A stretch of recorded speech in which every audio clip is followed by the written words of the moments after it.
ఆయన చాలా అంటే చిన్నప్పటి నుంచి కూడా బాబా దగ్గర పెరిగిన అద్భుత ధన్యజీవి. ఈ మెహర్‌బాన్ జస్సావాలా గురించి మనం తెలుసుకుంటున్నాం. ఇంతవరకు మనం తెలుసుకున్నది ఏంటంటే, ఈయన తన చిన్నతనం నుండి కూడా బాబా దగ్గరికి పెరిగి, బాబా ప్రేమాశీస్సులు పొందిన భాగ్యశాలి. అంటే ఈయన ఇరిచ్చి గారి సోదరులు, గైమాయి గారి కుమారుడు. ఈయన తన చిన్ననాటి సంఘటనలను మనం తెలుసుకుంటున్నాం. ఆయన బాబా యొక్క ప్రేమ, కరుణ, దయ, సర్వజ్ఞత అన్నీ, అన్నీ కూడా దగ్గరుండి చూసి అనుభూతి పొందిన అద్భుత ధన్యజీవి మెహర్‌బాన్ జస్సావాలా. బాబా దగ్గర ఏ చిన్న విషయమైనా కానీ, బాబా అడిగినప్పుడు ఏమాత్రం సంశయించకుండా అన్నీ పూర్తిగా చెప్పాలి అని తెలుసుకుంటాడు. అంటే ప్రతీదీ అనుభవంలోకొస్తూ ఉంటుంది. అందులో చిన్నతనంలో చూసిన ప్రతి సంఘటన వాళ్ళకి ముద్ర పడిపోతుందండి. గాఢమైన ముద్ర. అందులో భగవంతునితో జీవితం అద్భుతమైన భాగ్యశాలి అన్నానందుకే. ఎందుకంటే ప్రతి విషయం కూడా దగ్గరుండి చూశాడు. అన్నీ పూర్తిగా బాబాకి చెప్పాలన్న విషయం. అలాగే పులిలా ఉండే మండలి వాళ్ళు ఈ బాబా ముందు ఎంత విధేయతగా ఉండేవారు. పులిలాంటి వాళ్ళు పిల్లిల్లా ఎలా మారిపోయేవారు. ఒకవేళ ఏదైనా పొరపాటు చేసినా, బాబా ఇచ్చిన పని చెయ్యలేకపోయినా, చిన్న పిల్లల్లా బాబా పాదాల దగ్గరికొచ్చి ఏడ్చేయడం, ఇవన్నీ కూడా ఆయనకి చాలా ఆశ్చర్యకరంగా ఉండేది. భగవంతుడు ఈయనే, కృష్ణావతారం ఈయనే అని చెప్పి కృష్ణాజీ అని కూడా బాబా పిలిచేవాడు. బాబా కూడా తరచూ అలా పిలవమని కూడా కోరేవారు. అలా చిన్నప్పటి నుండి కూడా బాబా దగ్గర పెరిగిన అద్భుత ధన్యజీవి మన మెహర్‌బాన్ జస్సావాలా. మనం ఎక్కడ వరకు చదువుకున్నామంటే ఇలా ప్రతీదీ కూడా బాబాని దగ్గరుండిగా చూస్తున్న ఇతను ఒకసారి మెహరాబాద్‌కి ఒక ఇంద్రజాలికుడొస్తాడు. అతనంటాడు, నాకు కొన్ని వశీకరణ శక్తులున్నాయి అని చెప్పి, ఈ పిల్లాడిని మాట్లాడకుండా చేయగలను, మళ్ళీ మాట్లాడేలా కూడా చేయగలను అంటాడు. అని మెహర్‌బాన్‌ని పైకెత్తి అతని చెవిలో చెప్తాడన్నమాట. నేను చప్పట్లు కొట్టినప్పుడేమో నువ్వు మాట్లాడొద్దు. మళ్ళీ చప్పట్లు కొట్టాక మాట్లాడు అని. ఆ కిటుకు చెప్పేస్తాడు. సరే అందరి దగ్గరికి తీసుకొచ్చి మీ పిల్లాడు చూడండి మాట్లాడకుండా చేస్తానని చెప్పి చప్పట్లు కొడతాడు. మెహర్‌బాన్ మాట్లాడడు. మండలందరూ పలకరించినా కూడా మాట్లాడడు. ఆఖరికి బాబా కూడా పలకరిస్తారు. మెహర్‌బాన్ మాట్లాడు అంటే మాట్లాడడు. మళ్ళీ ఆ ఇంద్రజాలికుడు మళ్ళీ క్లాప్స్ కొడితే అప్పుడు మాట్లాడతాడు. అంటే అందరూ మాట్లాడు మెహర్బాను అంటే అప్పుడు మాట్లాడతాడు. నేను మాట్లాడగలుగుతున్నాను అంటాడు. అలా అంటే ఇంద్రజాలికుడు చెప్పినట్లుగా చేస్తాడన్నమాట. అక్కడి వరకు మనం చదువుకున్నామండి. ఆఖరికి ఈ షో పూర్తయింది. బాబా మేర్వాన్ తన గదికి పిలిచి, మణితో ఏం జరిగిందో అడుగు అంటే బాబా మాట్లాడమన్నా కూడా మాట్లాడలేదు కదా! అందుకని తనకేనా జరిగిపోయిందేమో అని మణి ద్వారా అడిగిస్తారు బాబా.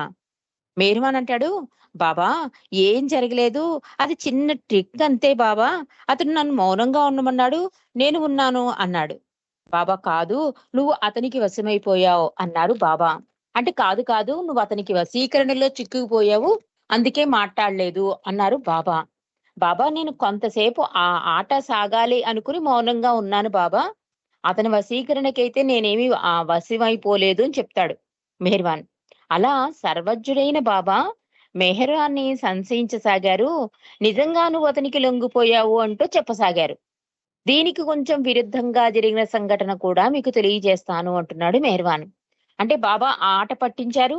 కొంతసేపు అతను కూడా నేను ఆట కిందే మాట్లాడలేదు కానీ బాబా, నిజంగా నాకన్నీ తెలుస్తున్నాయని చెప్పినా కూడా, అంత సర్వజ్ఞుడైన బాబా కూడా మెహర్వాన్ని సంశయించి, నువ్వు లొంగిపోయావు" అని అన్నారట. కానీ ఈ సంఘటనకి విరుద్ధంగా ఇంకో సంఘటన జరిగింది. అది కూడా మీకు తెలియజేస్తాను అంటున్నాడు మెహర్వాన్. ఋషికేశ్‌లో ఉన్నప్పుడు బాబా సర్వజ్ఞతను నిదర్శనంగా ఒక సంఘటన కనిపించింది. అది వేసవి కాలం. కొండల చుట్టూ గల ఆ ప్రదేశంలో భయంకరమైన వేడిగా ఉంది. కానీ సాయం సమయాలలో హాయిగా గాలి వీచేది.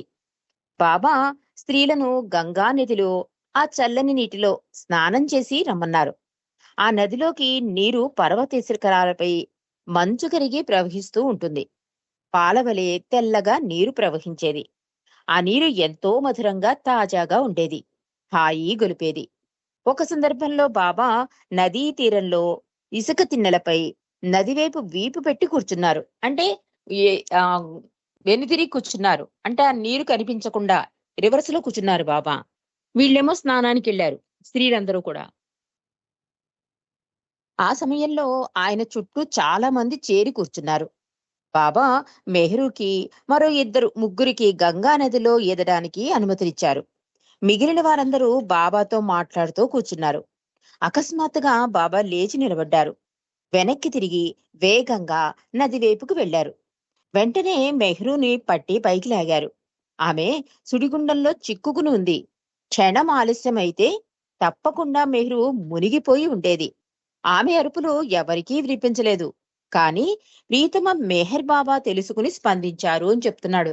అంటే నీరుకి ఆ నదికి రివర్స్ లో కూర్చున్నారు బాబా. ఎవరికైతే ఆమె అరుపులు వినిపించలేదు, ఆమె కనిపించదు కూడా. కానీ సర్వజ్ఞుడైన బాబాకి మాత్రమే తెలిసింది సడన్ గా మెహరు సుడిగుండంలోకి వెళ్ళిపోవలసిందట. కానీ గబగబా బాబా సడన్ గా లేచి మాట్లాడుతూ మాట్లాడుతూ ఉన్న బాబా లేచి గ్రూప్ లోంచి అక్కడికి వెళ్లి మెహరు చేయి పట్టుకుని పైకి లాగారట. అది కనుక బాబాకు తెలియకపోతే అందులో మునిగిపోయేది. కానీ సర్వజ్ఞుడైన బాబా యొక్క సర్వజ్ఞత నాకు ఆ విషయంలో అర్థమైంది అని చెప్తున్నాడు మెహర్వాన్ జస్సావాలా. బాబా ఋషికేశ్ నుండి హరిద్వార్కి వెళ్లారు. తిరిగి డెహ్రాడూన్ వచ్చారు. తర్వాత లోనావాలా లోనావాలా వచ్చారు. ఇక్కడ బాబా మెహర్వాన్ని నిస్సంగంపై పాఠం నేర్పారు. అంటే చిన్నవాడు కదా, ఒక్కొక్కటి చూసి కొంత నేర్చుకుంటున్నాడు, కొన్ని బాబా నేర్పుతున్నారు అతనికి. అది ఎలాంటిదంటే నిస్సంగం అంటే అంటి పెట్టుకోకుండా ఉండడం అన్నమాట. ఆ పాఠం నేర్పారట. అది వర్షాకాలం. బాబాకు తోడుగా స్త్రీ మండలి వారు నివసించే ఇంటి నుండి పురుషులు నివసించే ఇంటికి వెళ్ళేవాడు. అతడు బాబా అక్షర ఫలకం పట్టుకుంటూ బాబా తల మీద గొడుగు పట్టేవాడు. ఇది ప్రతిరోజు ఉదయం పలహారం సమయం. అంటే బాబా బట్టరు, టోస్టు, టీ ఇది తినేవారన్నమాట. మెహర్వాను సగం పూర్తి చేసేవాట. అంటే ఈ వెళ్లే దారిలోనే సగం పూర్తి చేసేవాడు. తిరిగి వచ్చేసరికి చల్లారిపోయి ఈగలు ముసురుతూ ఉండేవి. అందువల్ల మెహర్వాన్ అనుకున్నాడు, ఆ రోజు బ్రేక్ఫాస్ట్ మొదలు పెట్టకూడదు, బాబా కొరకు వేచి ఉండాలి అనుకున్నాడు. అప్పుడు ఒకేసారి పూర్తి చేద్దామనుకుని బాబా కొరకు వేచి చూస్తున్నాడు. కానీ బాబా రాలేదు. అందువల్ల అతడు తినడానికి నిర్ణయించుకున్నాడు. సరిగ్గా సగం తినేసరికి బాబా వస్తూ కనిపించారు. అప్పుడు మెహర్వాన్ అనుకున్నాడు, దైవీ మానవుడు తనకు తాను కష్టపడుతూ తన శిష్యుల్లో నిస్సంగత్వం మేలుకొల్పడం గమనించదగినది. అంటే ఆ బాబా రాకుండా ఉందామని అనుకున్నాడు. కానీ అవలేదు అతనికి. అంటే బలవంతంగా కోరిక నడుచుకోవడమే కదా, అలా అవసరం లేదన్నట్టుగా బాబా ఆ రోజు కావాలనే లేట్ చేయడం, అతను చూసి చూసి తినేయడం జరిగింది. ఈ రకంగా ఒక రకంగా ఆ నిస్సంగత్వం ఒక పాఠంలా నాకు అవగతమైంది అని చెప్తున్నాడు ఆ మెహర్వాన్ జస్సావాలా. మెహర్వాను బాబాయే మా జీవితం, ఆయనతో నివసించడమే మాకు కావలసింది. అందువలన సహజంగానే ఆయనను సంతోషపరచడానికే చూస్తాం. అలా ఆయనతో జీవించడం మాకు సాధ్యమవుతుంది. అలా ఆయనను సంతోషపరచడానికి మేము నేర్చుకునే పాఠాల ముందు మా కుటుంబ జీవితాలు విలువలేనివిగా మారేవి చెప్తున్నాడు మెహర్వాను. బాబాతో ఉండడమే మాకు కావాల్సింది. అందువలన సహజంగానే ఆయన సంతోషాన్నే కోరతాం. అంటే ఆయనతో జీవించడం, ఆయన సంతోషం కోరడం, ఇవన్నీ ఏమవుతాయంటే మా జీవితాలు అంటే మా పర్సనల్ జీవితాలు మాకు ఇంపార్టెన్స్ గా అనిపించేవి కావు అని చెప్తున్నాడు మెహర్వాన్. తను చదువుతున్న కాలేజీలో ఒకసారి సంగీత సమాజంలో సభ్యత్వానికి సొమ్ము చెల్లించాడు. అంటే ఇవన్నీ కూడా అనుభవం మీద వచ్చిన పాఠాల ద్వారా బాబాకి దగ్గరతనం, బాబా యొక్క సర్వజ్ఞత, బాబా యొక్క ప్రేమాశిస్సులు, బాబా సంతోషం, బాబాతోనే ఉండడం అవే ముఖ్యం. కానీ తన జీవితం ముఖ్యం కాదు. ఇవన్నీ కూడా అనుభవం ద్వారా అనుభూతి పొంది నేర్చుకున్న పాఠాలు కనుక తను బాబా ద్వారా నేర్చుకుని ఇంకో పాఠాన్ని మనకి తెలియజేస్తున్నాడండి. అంటే బాబా సంతోషాన్ని ఎలా కోరుకోవాలన్న విషయంలో మెహర్వాన్ చెప్తున్నాడు. సంగీత సమాజంలో ఒక సభ్యత్వం కోసం సొమ్ము చెల్లించాను. ఆ సంగీత కచేరీ బాబా బింద్రా హౌస్ కి రాబోతున్న రోజునే ఏర్పాటైంది. మెహర్వాను సంగీత ప్రియుడు. అందువలన వెళ్లాలనుకున్నాడు. కానీ తల్లి గైమాయి వెళ్ళవద్దని, బాబా త్వరగా రావచ్చు, అందువల్ల ఇంట్లో అన్ని సిద్ధం చెయ్యడానికి సహాయపడమని చెప్పింది తల్లి మెహర్వాన్తో. కానీ మెహర్వాన్ అన్నాడు, వెళ్ళాలమ్మా, ఇది నా మొదటి కార్యక్రమం అని చెప్పాడు అతను. అలా అతడు వెళ్ళిపోయాడు. తిరిగి వస్తూ బాబా నిజానికి త్వరగా వచ్చారని తెలుసుకున్నాడు. కానీ బాబా అక్కడ ఉండకుండా వెళ్ళిపోయారు. మెహర్వాను చాలా బాధపడ్డాడు. తన తల్లి చెప్పిన మాట వినకుండా వెళ్ళినందుకు తనను తాను నిందించుకున్నాడు. పైగా ఆ సంగీత కార్యక్రమాన్ని కూడా అతడు ఆనందించలేకపోయాడు. ఎందుకంటే బాబా సాన్నిధ్యంలో ఉన్నంత ఆనందం ఇంకెక్కడా దొరకదు. అతనికి అనుభూతి అవుతోంది ప్రతి విషయంలో కూడా. కానీ సంగీతం చూద్దామనే చిన్న వయసు కదా! అక్కడికెళ్ళినా కూడా ఆనందాన్ని పొందలేకపోయాడు. బాబా సాన్నిధ్యాన్ని కూడా మిస్ అయిపోయాడు. అదే చెప్తున్నాడు. చూడడానికి, వినడానికి ఇవి చిన్న సంఘటనలే అయినా ప్రియతమ బాబా మెహర్వాన్ జీవితంలో సుస్థిరమైన కేంద్ర స్థానాన్ని ఆక్రమించారు. అతనికి బాబా అన్నిటికంటే ప్రధాన విషయం. అతనిలో ఈ ఎరుక గురించి తరచూ చెప్పేవాడు. అది చాలా క్రమశిక్షణలతో కూడిన ఖచ్చితంగా అంటే కూడిన జీవితం ఖచ్చితంగా ఉండేవారు. తల్లి గైమాయి కూడా ప్రేమమయి పెరుగుతున్న పిల్లలు సహజంగానే నియమాలను ఉల్లంఘించడం, వ్యతిరేకించడం చేస్తూ ఉంటారు. సహజంగా గైమాయిలో ప్రేమ ప్రేమతోనే ఉంటుంది. తల్లి ఎప్పుడు పిల్లలతో ప్రేమతోనే ఉంటుంది కదా! కానీ ఆవిడ చెప్పినవన్నీ కూడా వాళ్ళు ఉల్లంఘించినా, వ్యతిరేకించినా కూడా గైమాయి చాలా నెమ్మదిగా, ప్రేమగా ఉండేది. కానీ అటువంటి సమయాలలో స్థిర నిశ్చయం కలిగి ఉండేది. బాబా ఇచ్చను గౌరవించి అందరూ జీవించేలా ప్రోత్సహించేది గైమాయి.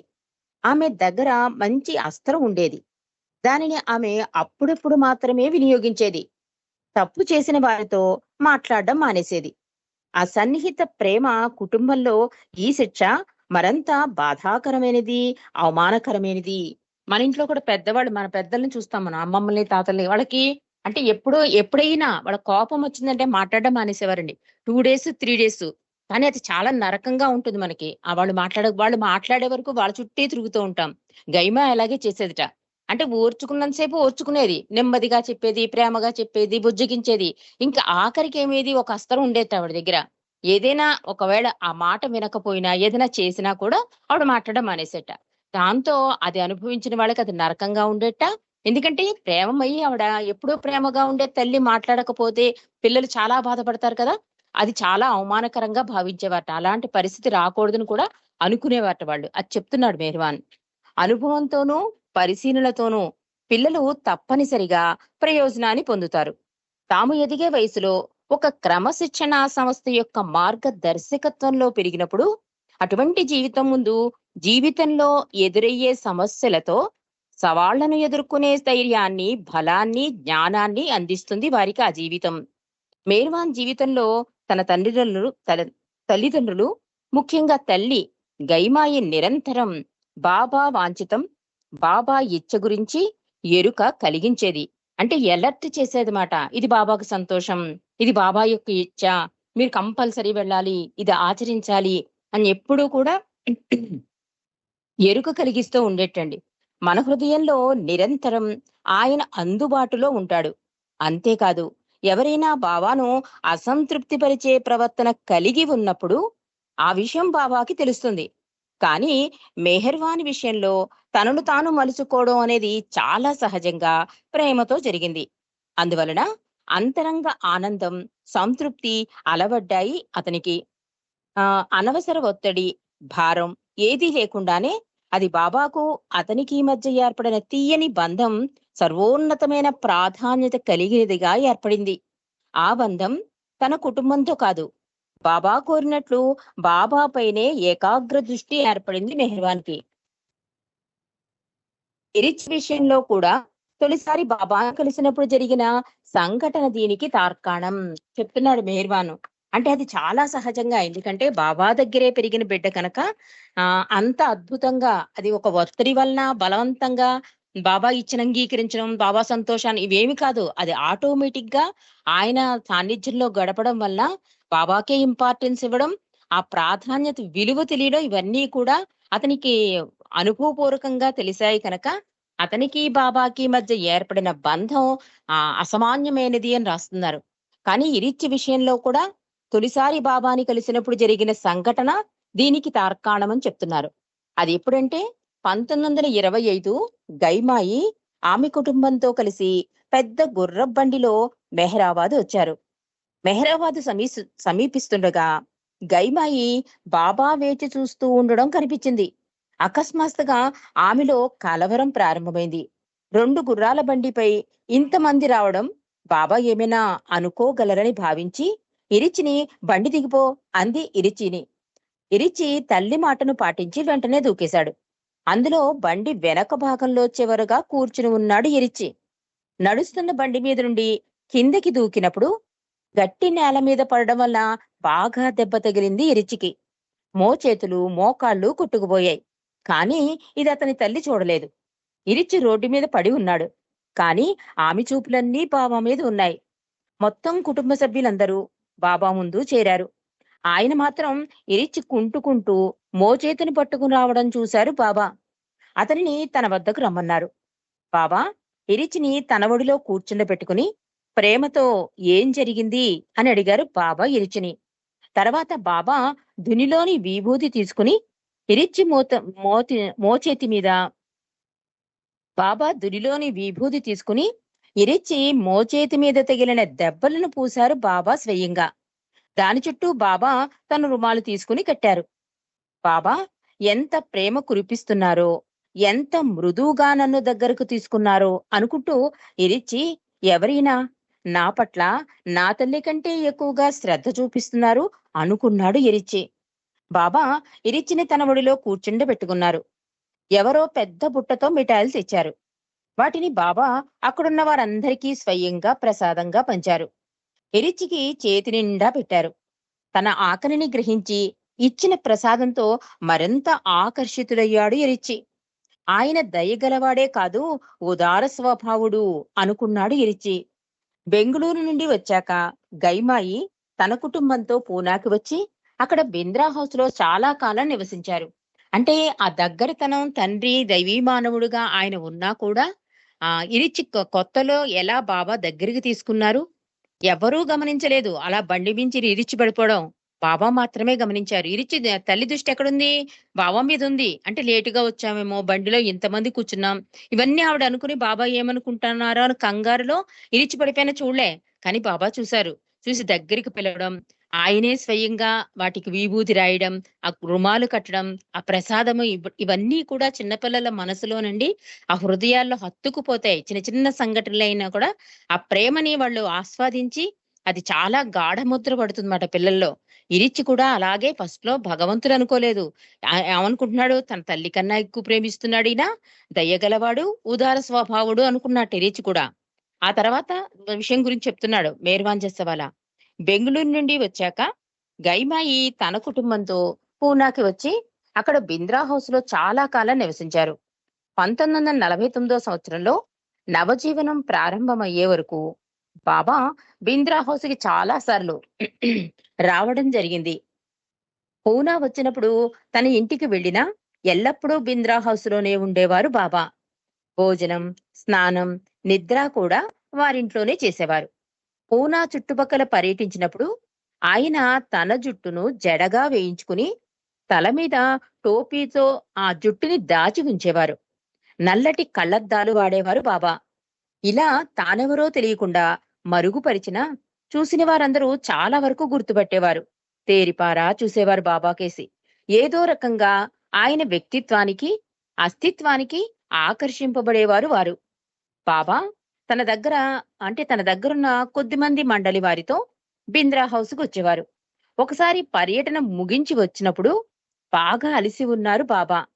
మురికిగా, గెడ్డం గీసుకోకుండా, బట్టలన్నీ చెమటతో తడిసిపోయి మాసిపోయి అనేక రోజులుగా సరిపడ ఆహారాన్ని తినకుండా వచ్చారు వారు. మరొకసారి బాబా గుజరాతులో ఉండి బింద్రా హౌస్ కు వస్తున్నానని కబురు పంపారు. మెహర్వాను తాజా చేపలు తీసుకొచ్చాడు. కానీ 3 రోజులు ప్రతిరోజు మంచి తాజా కూరలతో భోజనం తయారు చేసేవారు. కానీ బాబా రాలేదు. గైమాయి తదితరులు చాలా ఆతృత పడ్డారు. 3 రోజులు బాబా ఆలస్యంగా వచ్చిన తర్వాత ఏం జరిగిందో తెలిసింది. బొంబాయి వైపుగా ఉన్న గుజరాత్లో అనుకోకుండా వచ్చిన వరదల కారణంగా రైలు ఆగిపోయింది. రైలు పట్టాలు కొట్టుకుపోయాయి. బాబా, మండలి రైల్లోనే ఉండిపోయారు. వీరందరూ కాలక్షేపం కోసం పేకాట ఆడుతున్నారట. ఉదయం టీ కొరకు బాబా ఇరిచిని ఇంజన్ డ్రైవర్ దగ్గరికి వెళ్లి వేడి నీరు తీసుకురమ్మన్నారు. ఆ డ్రైవరు పార్సీవాడు. చాలా ఆనందంగా వేడి ఆ టీని ఇరిచిని ఆ వేడి టీ నీరు తీసుకొచ్చేవాట. ఆ డ్రైవర్ని అడిగి వాడు పార్సీవాడవడంతో ఇరిచికి ఆ పని సులువైపోయింది. అతడు ఎరిచితో పాటు బాబా ఉన్న కంపార్ట్మెంట్ వరకు వచ్చాడు. వీరంతా పేకాట ఆడడం చూసి నేను కూడా ఆడవచ్చా అడిగాడు డ్రైవరు. బాబా ఆడమని సైగ చేశారు. అలా వారితో పేకాటకు ఒక మంచి అద్భుతమైన ఆటగాడి దొరికాడు వారికి. బ్రహ్మాండమైన హాస్యంతో ఆ పార్సీ వ్యక్తి ఆటను రక్తి కట్టించాడు. బాబా వినోదము ఆనందము పొందారు. ఆ రైలు డ్రైవరు బాబా మౌనంగా ఉన్నారనే సంగతే తెలియలేదు. వారంతా కలిసి ఆడిన ఆట చాలా సందడిగాను, నవ్వులతో, కేరింతలతో, చప్పట్లతో సాగింది. అయినా అతడు బాబా మౌనమునే సంగతి అంటే బాబా మౌనమున్నారనే సంగతి తెలుసుకోలేకపోయాడు. అలా గంటలు గడిచిపోయాయి. చివరికి వారంతా బింద్రా హౌస్ చేరుకున్నారు. అందరి ముఖాలు పీక్కుపోయి ఉన్నాయి. ఆరోగ్యం క్షీణించిపోయింది. నీరసించిపోయి అలసిపోయారు. ఆ రోజుల్లో జరిగిన మరొక సంఘటన మెహర్వాన్ మదిలో గుర్తుండిపోయింది. అంటే జరిగిన ప్రతి సంఘటనలో కొన్ని ఇంపార్టెంట్ సంఘటనలు ఆయనకి బాగా గుర్తుని మనతో షేర్ చేసుకుంటున్నారు ఆయన. అంటే కొన్ని రోజులు బాబా బింద్రా హౌస్ లో ఉండేవారు, తర్వాత వెళ్ళిపోయేవారు. అలా బెంగుళూరు నుంచి వీళ్ళు కూడా గైమాయి వాళ్ళు బింద్రా హౌస్ కి వచ్చారు. ఇట్లా జరుగుతోంది. బాబా రావడం వెళ్ళడం జరుగుతోంది. ఓసారి బాబా అన్నట్ట నేను బింద్రా హౌస్ కి వస్తున్నాను కబురు పెట్టాట. 3 రోజులైనా బాబా రాలేటండి. కానీ ఎప్పటికప్పుడు ఆహారం ఈ రోజు బాబా వస్తారని చెప్పి ఫ్రెష్ గా వండి ఉంచేవారట. ఆయన బాబా రాలేదు. వీళ్ళు కంగారు పడుతుంటే 3 రోజుల అనంతరం వచ్చారు. వచ్చాక చెప్పారట అక్కడ వర్షాల వల్ల రైలు ఆగిపోయింది. కానీ రైలు ఆగిపోయినా కూడా మేము చాలా ఎంజాయ్ చేసాం. అక్కడ పరిస్థితి గురించి ఆ పేకాట ఆడడం ఇవన్నీ కూడా వాళ్ళు చెప్పడం మెహర్వాన్ మనతో చెప్పడం జరిగింది. ఆ రోజుల్లో జరిగిన మరొక సంఘటన మెహర్వాన్ మదిలో గుర్తుండిపోయింది. అలా ఒకసారి మస్తు టూర్ నుండి బాబా ఇరిచి బింద్రా హౌస్ కు వచ్చారు. బాబా స్నానం చేశారు. ఇరిచి బాబా భోజనం బల్ల మీద సర్దాడు. బాబా అప్పుడు ఇరిచ్చిని స్నానం చేసి రమ్మన్నారు. ఇరిచ్ అన్నాడు, లేదు బాబా, ముందు మీరు భోజనం చేయండి, అప్పుడు నేను స్నానానికి వెళతాను అన్నాడు ఇరిచి. బాబా అన్నారు, లేదు లేదు, నువ్వు స్నానం చేసి కొంచెం రిలాక్స్ అవ్వు అన్నారు బాబా. ఇరిచ్ అన్నాడు, లేదు బాబా, నేను స్నానానికి వెళితే మీరు ఏదో చేస్తారు, నాకు మరింత పని కల్పిస్తారు అన్నాడు ఇరిచి. బాబా అన్నారు, లేదు ఇరిచ్, నేను నా భోజనం చేస్తానంతే, ఇంకేం చేయను అన్నారు బాబా. అయినా ఇరిచ్ వెళ్ళడానికి ఇష్టపడలేదు. చూడు బాబా, నేను చెబుతున్నాను, తర్వాత పెడతాను అన్నాడు ఇరిచ్చి బాబాతో. ఆ సమయంలో అక్కడున్న గైమాయి ఇదంతా చూసి ఇరిచ్చితో అంటుంది, బాబా నిన్ను వెళ్ళమన్నప్పుడు వెళ్ళు, బాబా చెప్పినట్లు ఎందుకు చెయ్యవు అంది గైమాయి ఇరిచితో. బాబా అన్నారు, ఇంకా గట్టిగా, ఇరిచి వెళ్ళి స్నానం చేసిరా, నేను చెప్పాను కదా, నేనేమి ముట్టుకోను అన్నారు. గైమాయి ఇలా వెంటనే అంటే ఈ వాదన జరుగుతోంది కదా, గైమ వెంటనే అడ్డుకుంది. బాబా ఏం చెప్తున్నారు, అది చెయ్యి ఇరిచి అంటే బాబా కూడా కొంచెం గట్టిగా అన్నట. ఇప్పుడు నేను చెప్తున్నాను కదా, వెళ్ళు నువ్వు స్నానం చేసిరా, నేను భోజనం చేస్తాను అన్నట. అంటే కొంచెం గట్టిగానే, నిన్ను వెళ్ళమన్నప్పుడు వెళ్ళు, బాబా చెప్పినట్టు ఎందుకు చేయమని గైమాయి అండం, బాబా కూడా గట్టిగా అండం. ఇంకా గట్టిగా, నువ్వు స్నానం చేసిరా, నేను చెప్పాను కదా, నేనేం ముట్టుకోను అన్నారు బాబా. బాబాతో పాటు ఇరిచి నిరంతరం ఉంటూ ప్రయాణాలు చేస్తూ ఉంటాడు. ఎన్నో పరిస్థితులు ఎదురవుతాయి. చీకట్లో కూడా ప్రయాణం చెయ్యాలి. అందువల్ల ఇరిచి తన సంచుల్లో కావలసిన వస్తువులన్నీ చేతితో ముట్టుకుంటే ఆ వస్తువేమిటో తెలిసిపోయేలా సర్దిపెట్టేవాడు. అంటే మనకు కూడా తెలుసండి, ఇరిచి చొక్కా నిండా కూడా జేబులుండేవి. అగ్గిపుల్ల దగ్గర నుంచి పెద్ద అంటారు చూడు, అవసరం బాబాకి ఏది అవసరమో అని చెప్పి అగ్గిపుల్ల, సూది, దారం, బ్రెడ్, బిస్కెట్, మందులు అన్ని ప్రతి జేబులోనూ బాబాకి అడిగిన వెంటనే లేదు అనకుండా ఉండడం కోసం అన్ని జేబులు కుట్టించినవటండి, కోటి నిండా కూడా. అంటే ఇది స్టార్టింగ్ లో ఎలా ఉండేది చెప్తున్నాడు. అంటే ఇరిచి ఒక సంచిలో సర్దుకునేవట. అవన్నీ ఒక పద్ధతిగా, అంటే కళ్ళు మూసుకునైనా బాబా అడిగిన వెంటనే ఇచ్చేయడానికి వీలుగా సర్దుకునేవట సంచి. ఆ సంచి ఉంది బాబా ఇరిచి దగ్గర. ఇరిచి స్నానానికి వెళ్ళాడు. బాబా భోజనం చేశారు. గైమాయిని సంచిలో నుండి టానిక్ బాటిల్ తీసుకురమ్మన్నారు. భోజనం తర్వాత అరగడానికి బాబా ఈ మందు ఒక స్పూన్ తీసుకుంటారు. అది రోజు అలవాటు, అది ఇరిచ్చిస్తాడు. కానీ ఈ రోజు భోజనం అయిపోయింది, ఇరిచి స్నానానికి వెళ్ళిపోయాడు కదా, అందుకని గైమాయిని తీసిమన్నట. అంతలోనే బాబా అన్నారు, ఆగు ఆగు, నేనే తీసుకుంటాను, దీన్ని నువ్వు ముట్టుకున్నావని ఇరిచికి తెలిస్తే గొడవ పెడతాడు అన్నారు బాబా గైమాయితో. గైమాయి సాయంతో బాబా ఆ సీసాను వెతకసాగారు. అలా వెతకడంలో ఆ సీసా కింద పడిపోయి పగిలిపోయింది. ఓ బాబా, ఓ చూడు ఏం జరిగిందో, జరగకూడదు జరిగిపోయింది. అంచేటప్పుడు ఇప్పుడు నీ చెయ్యి బాబా. అంటుంది ఆవిడ. గైమాయి సాయంతో వెతుకుతున్నాడు. ఈలోగా బాబా వెతుకుతున్నారు. ఆ సీసా కింద పడిపోయింది. అప్పుడు ఇరిచి అంటున్నాడు, ఓ చూడు ఏం జరిగిందో, జరగకూడదు జరిగిపోయింది. ఇప్పుడు నీ కొడుకు నాపై కోపగించుకుంటాడు అన్నారు బాబా గైమాయితో. గైమాయికి చాలా విడ్డూరంగా కనిపించింది. బాబాతో ఆమె అంటుంది, నిన్ను ఏదైనా అనడానికి వాడికి ఎంత ధైర్యం బాబా, నీ మీద కోపగించేదెవరు అంది గైమాయి. లేదు లేదు, నిజంగానే నా మీద కోపం వస్తుంది ఇరిచికి. ఏమీ తాకవద్దని చెబుతూనే వెళ్ళాడు. మనం అతని మాట వినలేదు. ఇప్పుడేం జరిగిందో చూడు అని చెప్పి బాబా ఒక క్లాత్ తీసుకుని నేలను ఊడ్చే ప్రయత్నం చేయసాగారు. గైమాయి వద్దు బాబా వద్దు అని చెబుతూనే ఉంది. ఇరిచ్చిపై ఆమెకు బాగా కోపం వచ్చింది. తాను కూడా నేలను శుభ్రం చేయసాగింది. బాబా కూడా చేస్తూ, బాబా త్వరగా ఇదంతా శుభ్రం చేసేద్దాం. ఏం జరిగిందో ఎరిచికి తెలీదు, నీకు తెలీదు. నిజంగానే చిరాకు పడతాడు అంటే బాబా కంగారు పడిపోతున్నారన్నమాట. ఇరిచి ఎంత చిరాకు పడిపోతాడో బాబాకి తెలుసు. అంటే అంత శ్రద్ధగా బాబాని చూసుకుంటాడు అతను. కానీ ఈ చిన్న సంఘటన ఏమవుతుంది, ఇరిచిని బాధ పెడుతుంది కదా అని బాబా ఉద్దేశం. అందుకని బాబా అంటున్నారు, ఇరిచి చెప్తూనే ఉన్నాడు, అయినా నేను ఈ పొరపాటు చేశాను. ముందు ఈ మందంతా క్లాత్ తో బట్టతో తుడిచేద్దాము. ఇరిచికి అసలు తెలియదు, నువ్వు కూడా ఏం తెలియనట్టు ఉండు. ఎందుకంటే ఈచి సంగతి నీకు తెలీదు, చిరాకు పడతాడు. అంటే తల్లికి తెలియదా బిడ్డ సంగతి? కానీ బాబా చూడండి, మామూలు మానవుడిలా దైవీ మానవుడి చర్య ఎలా ఉంటుందో. ఇది ఇలా జరుగుతుండగానే ఇరిచి గందరగోళం విని గట్టిగా అరుస్తున్నాడు. ఎవరైనా ఆ సీసాను ముట్టుకున్నారా అంటూ త్వరగా ఒళ్ళు తుడుచుకుని బయటకు వచ్చాడు ఇరిచి. బాబా, నాకు తెలుసు నువ్వు ఈ పని చేస్తావని. నా మాట విన్నవు కదా, ఏం జరిగిందో చూడు, అందుకే చెప్పాను స్నానానికి తర్వాత వెళ్తానని అని చిరాకు పడసాగాడు ఇరిచి బాబా మీద. గైమాయి తన కొడుకు ఇలా అనడం చాలా కలవరపడింది. కాని భగవంతుడైన మెహర్ బాబా అనేక సార్లు క్షమాపణ చెప్పుకున్నారు. క్రమంగా ఇరిచి శాంతపడ్డాడు. గైమాయి మాత్రం ఇరిచి ప్రవర్తనకు తీవ్రంగా నొచ్చుకుంది. బాబా ఆమెను కూడా ఒప్పిస్తూ ఇరిచి తనకు తల్లి లాంటి వాడని చెప్పసాగాడు. ఎంత అద్భుతమైన సంఘటన అంటే దైవీ మానవుడిగా వచ్చినప్పుడు ఆయన తన దైవత్వాన్ని మరుగున పరుచుకుని మానవుడుగా ఉంటాడు అనడానికి ఇదే మంచి సంఘటన అండి. అంటే మామూలు మానవుడు ఎలా బిహేవ్ చేస్తాడు, పొరపాటు జరిగితే అలాగే కంగారు పడ్డం, దాచేయడం, ఆ విషయం చెప్పొద్దు అనడం, ఇవన్నీ చూడండి. అంటే ఇరిచి యొక్క ఇబ్బందిని గ్రహించి బాబా చేశారు. కానీ ఇరిచి కనిపెట్టేశాడు.